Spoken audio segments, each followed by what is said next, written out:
I enlisted in the Marine Corps May 20th, 1981, and by that time I had graduated high school and was going to Hoyle Community College.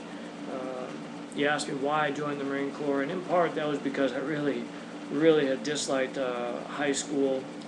Did not think that college was something I even wanted to do. Uh, but I was only 17 at the time I graduated high school, and my mom and dad would not sign the papers for me to go into the Marine Corps. I was attending a Hoyok Community College, as I said, and though there were some courses I liked, like the computer programming classes, I really disliked taking trigonometry again, and English, and chemistry, and I really did not have, was not having much fun at all in high school, or in college, I'm sorry. And so that's why I went ahead and enlisted in the Marine Corps. I knew that college was not the right thing for me. I would wake up in the morning and just trying to come up with reasons to not get in that car and drive up to Hoyle Community College. I was wasting my money, scholarship money. I was wasting the teacher's time, my time, and a lot of resources associated with even just going to college. So that's the basic reasons why I joined. Yes, you're right. I have been a lot of places in the Marine Corps, not just Camp Pendleton and Camp Lejeune and overseas to Camp Butler. But you asked me which one was my favorite, and I would say that the years I was at Camp Lejeune from on and off from 1985 to 1996 were probably about my favorite. And that was in part because of the places I got to go and then the units that I was with. Yeah, at that time, I went to Norway twice on ship. Taking about 3 months to float over there, and that was actually pretty exciting and adventuresome. And then being in Norway, I was with the Light Armor Infantry Battalion the first time there, and so it was 2 weeks on the ground. Um, Running around in the woods above the Arctic Circle, getting snowed on and getting cold, and realizing just how good a bowl of hot soup actually could taste and stuff. And then later in early part of the 90s, I went back to Norway again with the Second Surveillance Reconnaissance Intelligence Group, and that was a different mission, but still a lot of fun. Putting in remote sensors and stuff in different areas to track enemy movements and stuff. So it was just a lot of fun. Additionally, I got to go to the other climate, or one of the other climates there, the tropical climate, spent some time in Panama. And after the capture of Manuel Noriega during Operation Just Cause, I would wake up every morning in a tent on the Panama Canal Zone with these huge container ships going through, and flags from many different nations on the different ships, and so you kind of made you think a lot, and they by that time they knew why we were there, and so you'd get people cheering to you from some of the ships and stuff like that. So it was a pretty interesting time, while I was down there, and so I think the Camp Lejeune years were some of the better years that I had, in the Marine Corps. And you asked me, how do you feel that being a Marine has helped me to be a better person and possibly a better father. And in some ways, it's taught me, learned a lot of lessons, how to do things and how not to do things. And one of the things I did learn was praise in public and scold in private. And I tried to do that. I'm not always successful with the kids, but for the most part, I still tried to do that.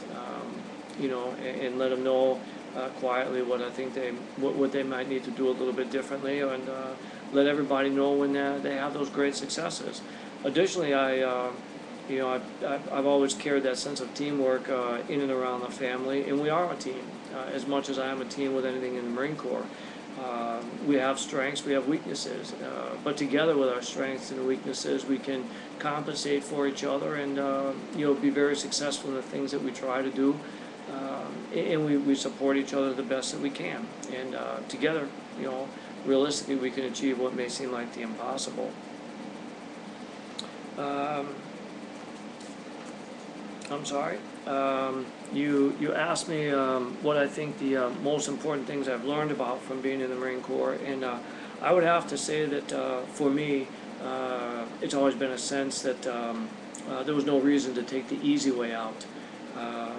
Because you will regret it in the end. It's better to see the challenge, attack the challenge, and then try to do your best to be successful in it. in overcoming those things that may be adversity or things that are just maybe you get you out of your comfort zone a little bit. As I stated, I am part of a team in the Marine Corps, and I'm no more valuable than the Marine to my left or the Marine to my right. It's my job, my duty, and to teach them from my experiences, to pass on to them not only the traditions, but those things that have made me possibly help me to be successful. And so you try to do that to the best that you can. Someday they'll replace me, and that'll be someday soon. So you give them everything you can as well. You talk about achievements in the Marine Corps, and achievements in the Marine Corps, in my opinion, are a lot of people to achieve things. Things that you may feel you achieve on your own, you know that you have to give credit to other people that taught you in the same way that I try to teach people. So they're team achievements, not necessarily individual achievements.